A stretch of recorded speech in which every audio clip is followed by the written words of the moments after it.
लेके पार्लियामेंट तक, निगम से लेके पार्लियामेंट तक जब भी हम वोट करते हैं, कुछ विषय हमें ध्यान हमेशा रखना है।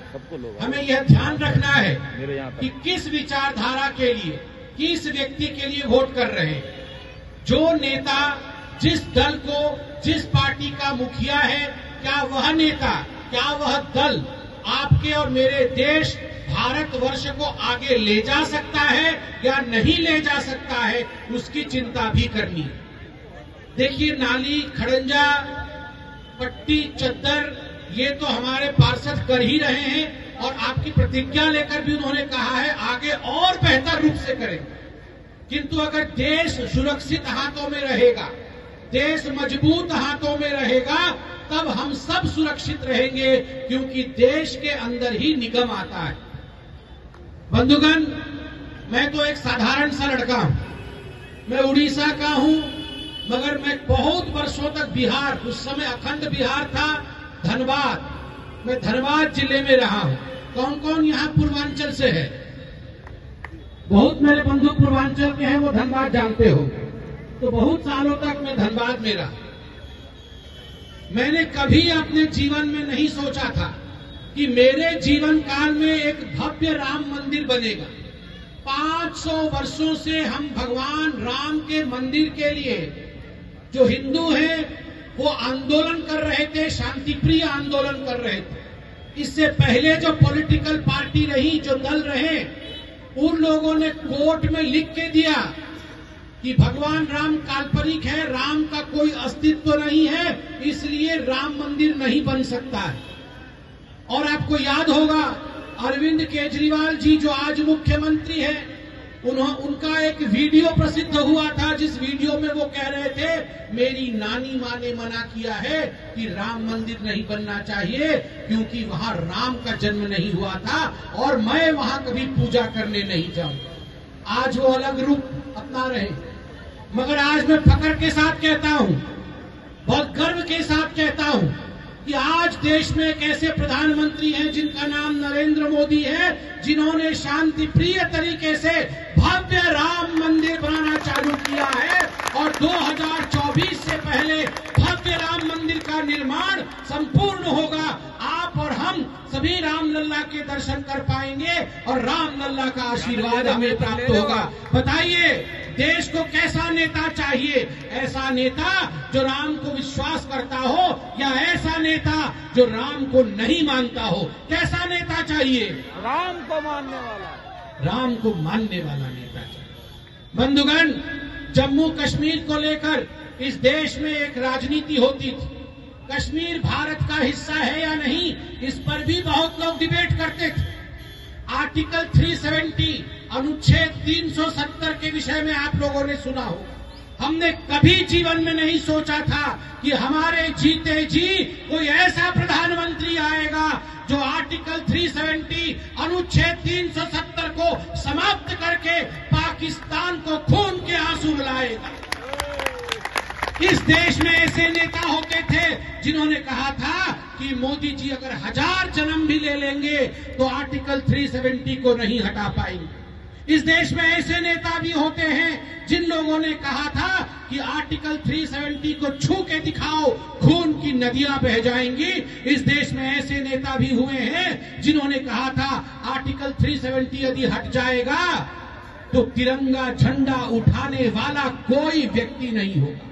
मगर मैं आज गर्व के साथ कह सकता हूं, देश में एक ऐसे प्रधानमंत्री हैं जिनका नाम नरेंद्र मोदी है, जिन्होंने एक झटके में आर्टिकल 370 हटा दिया और जिन लोगों ने कश्मीर के साथ राजनीति करने की कोशिश की थी उन्हें मुंह की पटकनी दी। याद है, इसी आर्टिकल 370 के कारण, कश्मीर में इन्हीं नेताओं के कारण 4 लाख हिंदुओं को बेघर कर दिया गया था, उन्हें बेदखल कर दिया गया था कश्मीर से। हजारों हिंदुओं को मौत के घाट उतार दी गई थी। जब उनको मारा गया था, उनका जो क्रंदन था सुनने वाला कोई नहीं था, मगर आज 1 साल पहले किसी व्यक्ति ने उस पर एक फिल्म बनाया, कश्मीर फाइल के नाम से एक फिल्म बनाया, जिसमें कश्मीरियों के ऊपर जो अत्याचार हुआ था उस अत्याचार को दिखाया गया। मगर दिल्ली के मुख्यमंत्री अरविंद केजरीवाल ये झूठी बातें हैं। और कश्मीर में जो हिंदुओं के ऊपर आक्रमण हुआ, जो उनका नरसंहार हुआ, उस पर अरविंद केजरीवाल जी विधानसभा में ठहाके मार के हंस रहे थे। धिक्कार है, धिक्कार है। ऐसे व्यक्ति को एक भी वोट देना हिंदुस्तान के खिलाफ वोट देने के बराबर है। बंधुगण, आप याद करिए, जब बालाकोट हुआ था, आए दिन पहले जब हमारी सरकार नहीं थी, पाकिस्तान आंख उठा करके हिंदुस्तान को ललकारता था। आए दिन सीज फायर वायलेशन करता था, गोली चलाता था। उस समय कांग्रेस की सरकार थी, डॉक्टर मनमोहन सिंह हमारे प्रधानमंत्री थे। पाकिस्तान से गोली चलती थी तो मनमोहन जी धीरे धीरे धीरे धीरे धीरे धीरे चल के सोनिया जी के पास जाते थे। 3 दिन उसी में चला जाता था। फिर जाके सोनिया जी को कहते थे, मैडम मैडम गोली चली है। मैडम को भी समझते समझते कि क्या चली है, कहां चली है, 3 दिन चला जाता था। और भारत की सेना के हाथ बंधे रहते थे। कभी भी सेना को नहीं कहा गया कि मुंह तोड़ जवाब देना है। मगर नरेंद्र मोदी जिस दिन प्रधानमंत्री बने, नरेंद्र मोदी जी ने आर्मी को कहा कि अगर पाकिस्तान से गोली चलेगा तो मुझसे पूछने की जरूरत नहीं है, वहां से गोली तो यहां से गोला छूटेगा। जब बालाकोट हुआ तो याद करिए नरेंद्र मोदी जी ने किस प्रकार से पाकिस्तान के ऊपर सर्जिकल स्ट्राइक किया था ना। सर्जिकल स्ट्राइक घर के अंदर घुस के, पाकिस्तान के अंदर घुस के, दुश्मन के ठिकाने के अंदर, दुश्मन के डेरा के अंदर घुस करके दुश्मन को ठोक के आने का काम नरेंद्र मोदी जी ने किया। मगर दिल्ली के मुख्यमंत्री को यह नहीं भाया था। दिल्ली के मुख्यमंत्री अरविंद केजरीवाल जी ने कहा था, मुझे सबूत दिखाओ, मुझे सबूत दिखाओ कि सर्जिकल स्ट्राइक हुआ। और भारत की सेना के ऊपर अरविंद केजरीवाल जी का विश्वास नहीं था। आप मुझे बताइए, ऐसे व्यक्ति के ऊपर एक भी वोट खराब करना चाहिए क्या? नहीं। जो देश की आर्मी का नहीं, जो देश के सेना का नहीं, जो देश के दुश्मन के साथ खड़ा हो जाए, उसके लिए एक भी वोट नहीं देना चाहिए। दोस्तों, कोरोना का दुखद समय आया था।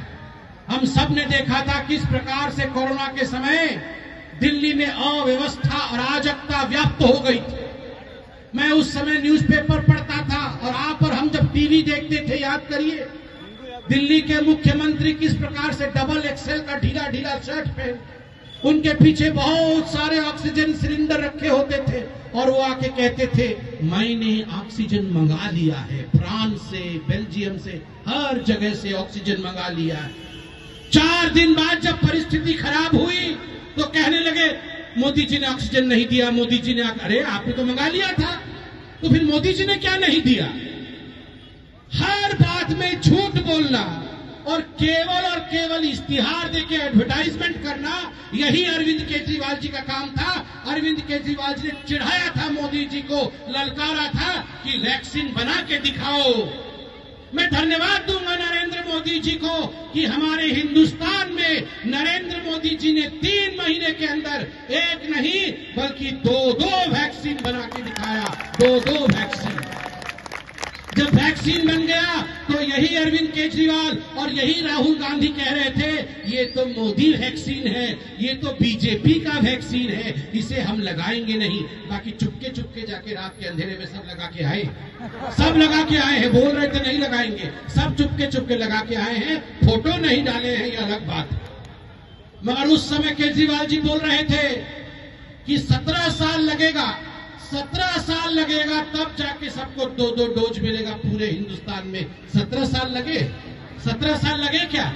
यहाँ पर बैठे कितने लोगों को 3 डोज मिल गया है? दोनों हाथ ऊपर उठाएं। कितने लोगों को 2 डोज मिल गया है? दोनों हाथ ऊपर उठाएं। दोनों हाथ, दोनों हाथ। धन्यवाद।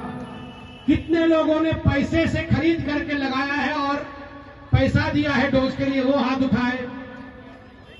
कितने लोगों ने मुफ्त में पाया है? वो हाथ उठाए। ये पैसा किसने दिया आपके डोज के लिए? किसने दिया? मोदी जी ने किसने दिया? अम्मा जी किसने दिया? मोदी जी ने। मोदी जी ने सबके लिए पैसा दिया, सबके डोज के लिए भुगतान किया और सभी को 3-3 डोज लगाया, 3-3 डोज लगाया। और मोदी जी का मजाक उड़ाने का काम अरविंद केजरीवाल जी कर रहे थे। और तो और आपको जान के आश्चर्य होगा, जो पैसा आपका है, आपके ऊपर खर्चा होना चाहिए, उस पैसे का इश्तेहार, एडवर्टाइजमेंट जो है, ये केरला में करते हैं, तमिलनाडु में करते हैं। क्या दरकार है, क्या जरूरत है यहां के विषय को लेकर केरला के अखबारों में छापने की? केवल और केवल अपना चेहरा चमकाना है।